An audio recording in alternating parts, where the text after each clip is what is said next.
Welcome everyone. I think you all know me, but my name is Tanja Korhonen, if someone doesn't know it yet. I'm going to talk about this health game contest we are going to have this year. You all come here because of that. Okay, let's start about this hetteproject, because that is something that is behind also this competition. So we get this funding from our school and from Ministry of Education to do this thing. And we are combining health, technology and business in this project. And so we have different kind of knowledge which is needed in developing health games, and we want to put all this together. And in this project, I'm working as a project manager. Then we have senior lecturer Teija Ravelin from healthcare, and then Jaana Kemppainen also from healthcare side, and then Rui from our business side, and we have a lot of students involved in this project. So as you heard, there is exchange students, PBA students. We also have some game development students who are currently also working in the project for developing a game I will tell you later about.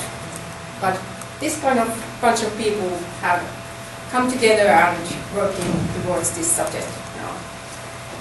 And so, many of you know all about this because you might have seen it before, but it's a little bit different angle now. So about the serious games, health games is just one branch under the serious games. And in health games you can see that there's wellness games and there's medical games. Wellness games is more like the ones you see when you open your App Store or Google Play, and you find the apps that are meant for example, watching how you sleep, for example. But medical games, that is more tricky one. And when we started this project, we had to define more what are medical games. And in medical game, there is always some kind of target group you want to access, somebody you want to help. So this is example about category, what it could be.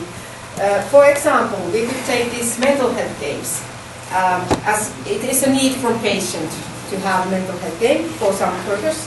And then we have some target group, for example, children, who it could be targeted. This is only example.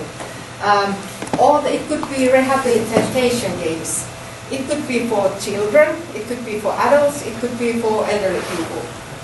So, and there you also see that it could be some physical health issues, or also under rehabilitation it could be something more psychological issues under there. So it's quite a complex area. It's not so straightforward what would you think in the first place.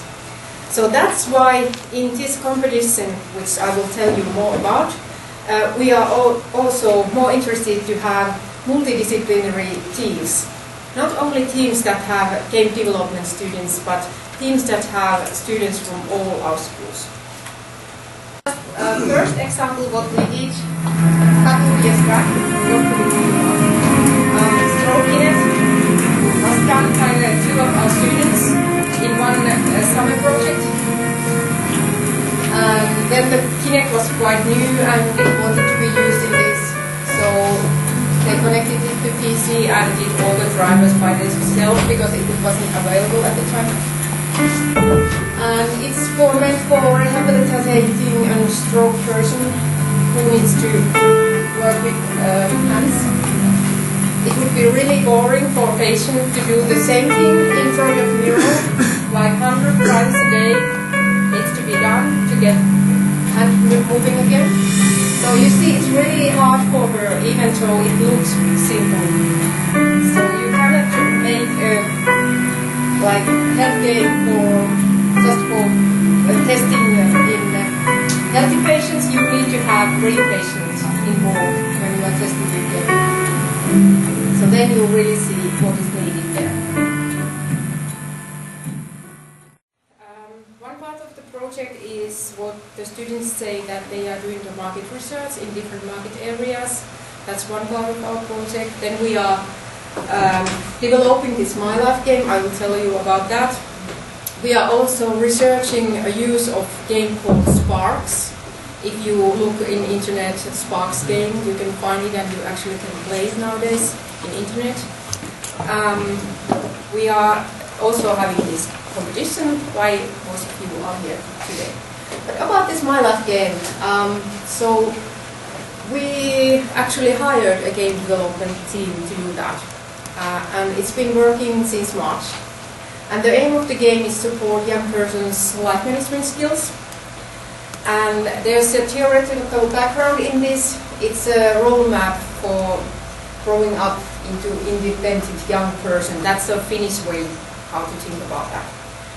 We also have some cooperation with the Chicago University in this project, and hopefully we will find a UK partner as well, at least to test the game in international side, because this fits into the Western way of living, but not so much in any like Asian country or something. So we need to have Western countries to test it.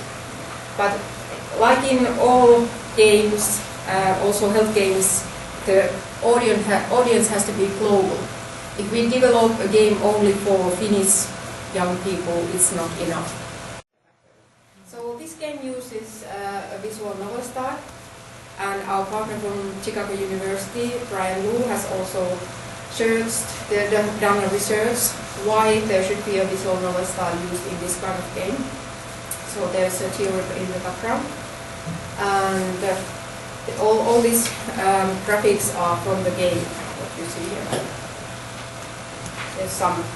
So as you see in here, there's in the game there is 4 characters, and one is a bipolar girl. Bipolar is a mental disorder, and in here she's in hyperactive mode, and in here she's a depressed mode. So she looks kind of different in these 2 different modes. But let's see, we should have this ready in August, and it won't be participating in this contest. So what are the prizes in the competition? We have 2 categories. First is idea competition, and in there we have a winner team getting 500 euros gift card to Gigantic to spend whatever they want, and also they can use the title. And second and third teams, they get movie box to Burex, so tickets and some candies or what's in the combo, I think, to the whole team. And in game development competition, the winner team can choose 2,500 euros to go to Gigantic, buy what you want, computers, whatever, what you need, or you can choose that you will travel, participate in some game conference, some summit, some event, and you get this contribution to go there. And then you can have the title to use. And there's also second and third prize. But it's depending on how many games we get into here. That are we going to share all these? But of course the first prize is at least. And there will be some surprise gift for all participants at our end seminar in November. The necessary information is mainly on this page, and www.kamk.fi/hette there. And there's also rules. You can open the PDF and check the rules. You have to have at least 2 members in a team, and at least from 2 different programs or schools. So you cannot just make a team in just BBA students or just game development students. You have to find some external team members. So at least 2 faculties Yes. Not business school, faculties. Yes. Because we got school of business, school of games, so we call school as in that school. Yes, yeah. Yeah, But it means 2 different and all the participants should be our students. There can be external members in your team, but they cannot get any prize. And if you are working for our university, then you cannot participate. Of course, if you are doing it through your school project, that doesn't account. But if you are getting paid for that, then it's different. Yeah. Can it be due to being back to Yeah, you can participate in different categories. Oh, you can Yeah. participate in both. Yeah, you can participate in both, but you can only make one entry with that team, right? Yeah, and in that one category, so you submit one entry in category A, one entry in category B. Yes. Not two entries in one category. So I meant some cannot virtually be In many teams. yes, but still only. What did you write there? I mean, but I think we say the member can be different in different teams, but Yes. each team can only have Yeah. one idea. Yeah. So you can be in team A, B, C, but A submit one idea, Yes. B submit Yes. one. That is possible.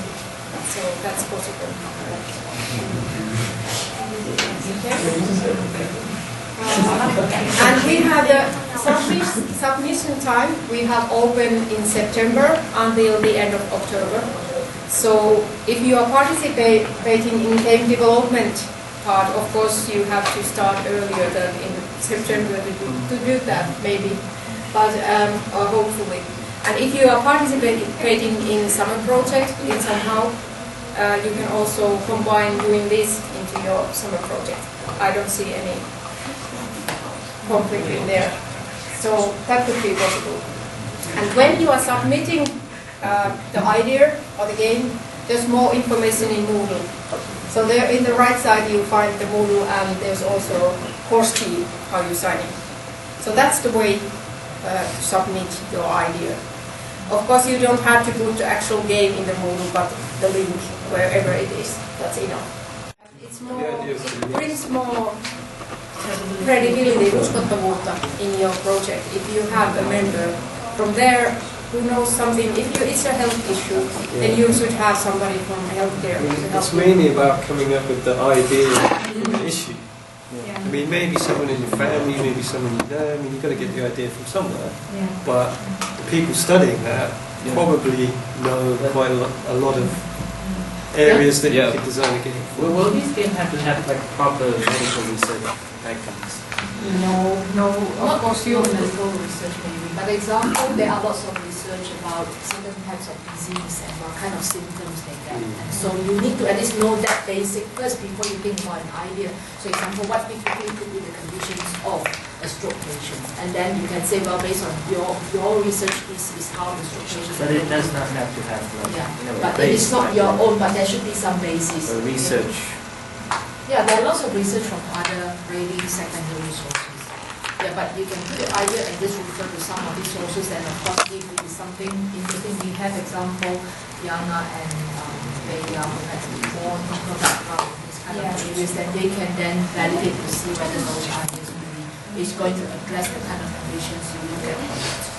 For example, if you have a game idea like for helping kids who have diabetes, you should know a lot about what kind of disease it is. One important question is then, is the competition judged on the validity of the... Is it judged on the quality of the game, or is it judged on the quality of the results? Like if it's really good. Yeah. Your idea competition, of course, we have to think about different. Yeah, then you think about what kind of ideas you have. Is it like innovative and new idea, and is it also possible to make it? Yeah, that's something that we will consider. But in the game development competition, it's also considered that is it is it really product to be used? Is the usability and what's the purpose, what's the target group, how is it think that how this game could help this target group? Okay. About the idea competition, since you also judge the how feasible it is to actually produce that product in the future,